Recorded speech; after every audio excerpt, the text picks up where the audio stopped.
આપણું જીરું બે પાણી દીધા છે ને બે પાણીમાં કાવડો મોટો થયું છે જીરું જરાક નહીં માથે વધ્યું હે બે પાણી ઉગી આવ્યું હે જીરું આપણું કમ્પ્લેટ કાંઈ આમાં એટલે કહેવાનું થતું નથી મસ્ત મજાનું ઉગી ગયું હે જય શ્રી રામ મિત્રો, કેમ છો બધા? મજામાં જશો કારણ કે આપણો બ્લોગ જોતા બધા આમ મજામાં જ હોય. અત્યારે હું અહીંયા વાડીએ તો આપણે જીરું આવ્યું હતું, બેગ પાણી દઈ દીધા છે. જોઈએ કેમ છે જીરું તો આમ બરોબર કમ્પ્લીટ દેખાય છે. હું તમને બતાવું.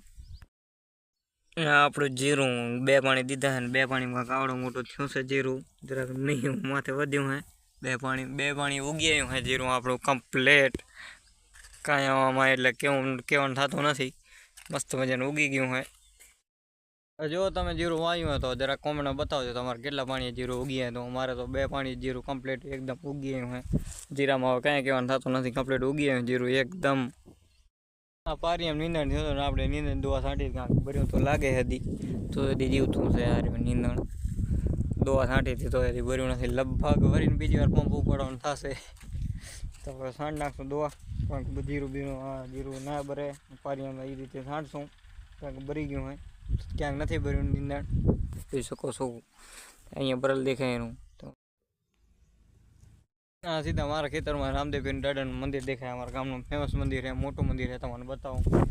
હા, ધજા થાય રામદેવ દાદાનું મંદિર. અહીંયા પાસે મોટો ટાવર દેખાય રામદેવ દાદાની ધજાનું જોઈ શકો છો. અહીંયાથી એક જેવું દેખાય રામદેવ દાદાનું મંદિર.